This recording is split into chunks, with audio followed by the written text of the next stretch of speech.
300多买的 Xbox 手柄，到手发现竟然是假的，次世代的手柄还插着根线，敢买就被骗。有些山寨 Xbox 手柄的手感反而更好，次世代手柄没有假货。Xbox 手柄官网查询保修显示被提前激活，就不是全新。之前我就有发过一篇视频，淘宝、京东、拼多多几页翻下来全是假的手柄。于是这次呢，为了搞清楚到底怎么买 Xbox 手柄，我买了好几千块钱的手柄，和微软的小伙伴们一起给大家看一下真假 Xbox 手柄都有哪些区别。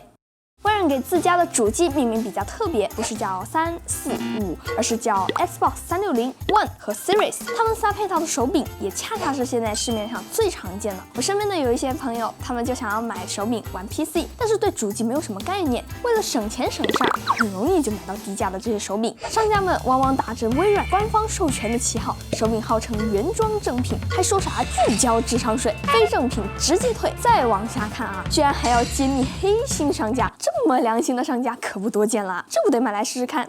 看看我的这3个手柄啊，型号不同，也不是从同一个店铺购买的，但居然是从同一个地址发货的，这也太魔幻了吧！一处水源供全球是吧？到手了之后倒是都很有个性了，都个个身怀绝技。无线版的 Xbox 360手柄，这啥动静啊？这十字键也太松了吧，真的是手感稀烂。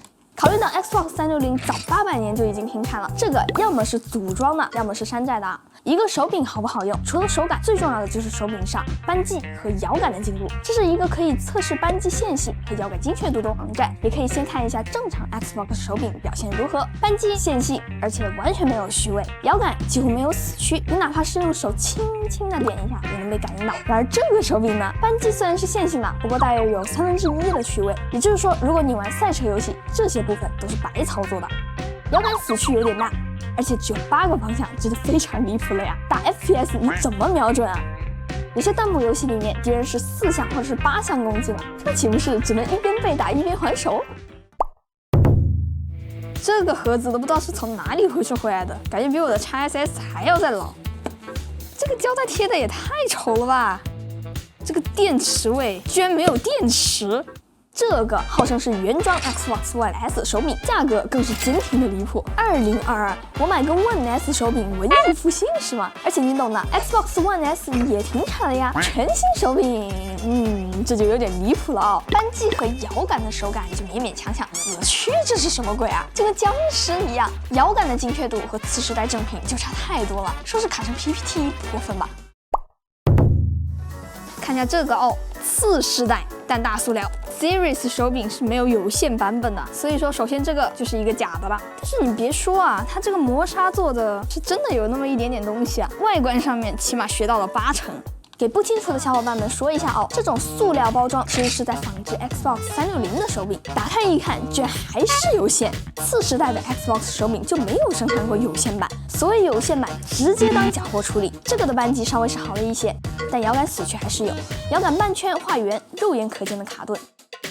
这种低水平的仿制也就只能图一乐了，甚至不如一些国产厂商的低价位产品了。这种假货主要还是忽悠一下新手小白，游戏玩家一般都会直接选择 Xbox Series 系列的手柄。那么次世代的手柄会有假货吗？就在前几天，三七告诉我他淘到了一个300多的美行 Xbox 手柄，这比官方还便宜了100多，真的有这么香吗？我马上就寄过来找了找茬，结果啊，外观上乍一看确实像那么回事儿，但我自己把玩了一下，总觉得哪里怪怪的呢？拿来正品的包装盒一比，好像露出了犄角。这个盒子本身表面就显得很脏，散发着不是全新的味道。而且你仔细看啊，这个手柄的图案细节，比如说摇杆的部分，就会有一种失真的感觉。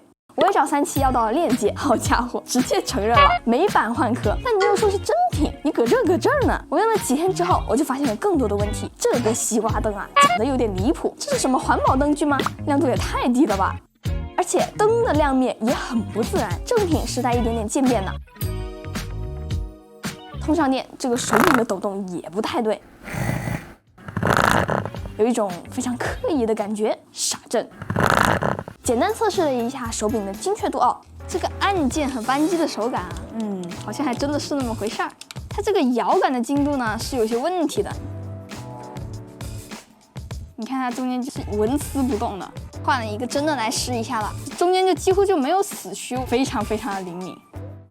可以说大部分的 Xbox 手柄的仿制程度还停留在外观上。哎，你看，比如我手里的这一个无盒版国行 Series 手柄，价格也太离谱了吧？你当真的卖是吗？你想象一下，你下血本想要试一下次世代的手柄，就想省个包装钱，结果直接被假货给坑了，还是被坑的最惨的那种。这手柄看起来是像那么回事，结果啊，你看拆开来之后，直接给我整无语了。你这个主板是从哪个地摊上面批发过来的？而且更有意思的是，拆开之后，手柄内部居然和377的那个换壳手柄一模一样。你可是我花了快400块钱买来的喂！教大家一个判别的小窍门，就是在这几个位置上面，正品都会印上微软的标识，而假的一般来说是不会的。微软的标识，假手柄在内部是能不用就不用，毕竟也没有几个人会把手柄拆开来看啊。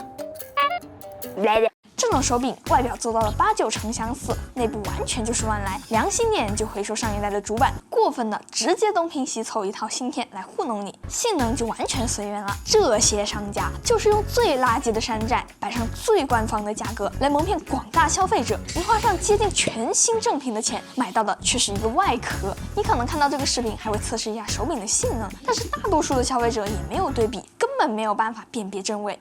还有一种 Series 手柄也很有意思，号称是国行 XSS 拆机手柄，甚至可以带保修，那岂不是赚翻了？我也买了一只这种拆机手柄啊，结果是真没有想到，查了一下，居然还在保修期内。不过呢，我也和微软的小伙伴们了解了一下，国行目前的售后政策需要有对应的合规发票，而且开出单位必须得是微软授权的经销商，不然都存在拒保的可能。我也和这个手柄的商家沟通了一下，商家表示啊，发票有，但是现在没有，要20个工作日才能给到。他现在去找上家开。好家伙，考虑到这个手柄的售价已经很高了，都已经选择国行，售后还是那么麻烦，不管是不是真的，都挺膈应人的，不是吗？这里给小伙伴们科普一下啊 ，Xbox Series 系列的手柄在盒子的底下以及电池仓里面有串 SN 码，大家可以把它理解成每个手柄的身份证，绝对是独一无二的，全新原装，起码内外这2码得是对上的吧？而且在官网上面是可以用这个码查询到保修信息的。如果发现 SN 码查询不到，或者是保修时间已经过半，那可能就要怀疑一下是否购买到了假货或者是翻新手柄。给大家来看一下全新的国行手柄应该是什么样子的。首先呢，我们看到啊，这个开口这个胶封它一定是完整的。打开来呢，就是我们的手柄本体啦。那这个电池仓的位置呢，应该是有2块电池的，2个 SN 码核对一下，最后4位都是5240。打开这底下这4张纸啊，缺一不可。小伙伴们，你们要是买了新的手柄的话，可以像我这样子去核对一下。当然，这一大坨全部看下来，肯定还是有很多小白玩家不知道从哪儿下手。那我就自己来当一回省流助手。预算充足，首选国行，最好在官方渠道购买。如果对价格比较敏感的话，在第三方店铺购买的时候，一定要索要发票。发票呢，可以剔除掉很大一部分没有售卖资质的店铺。第3呢，不建议选购2手，造假和换壳的空间太大了，又不可能全部拆开来鉴别。到货之后，可以用视频里的方法鉴别一下，可以先从盒子、包装、配件和做工下手，和正版的做比较。摇杆的精确度和扳机的线性也很重要。第4，要核对手柄和机子内部的 SN 码，在官网进行查询。最近微软官方发布了一份涵盖目前所有微软直营以及授权经销商的名单，对自己购买的国行手柄不放心，又或者是想要确认一下能否保修的小伙伴，可以去对照看一下。这里再补充个温知识，国行保修的时间是以发票的时间为准进行计算的。如果你通过 SN 码查询，发现保修已经提前的一小段开始计算了，其实也并不能说明这一定就是2手货。不太清楚的话，也可以和官方客服直接沟通。大家也可以在评论区里面把一些鉴定的观点和看法分享出来，互相交流一下。好了，那么以上就是本期视频的所有内容啦。如果这期视频对你还有所帮助的话，记得给我点赞、3连关注哦，这对我来说非常重要。那我是切莉，咱们下期再见吧，拜拜。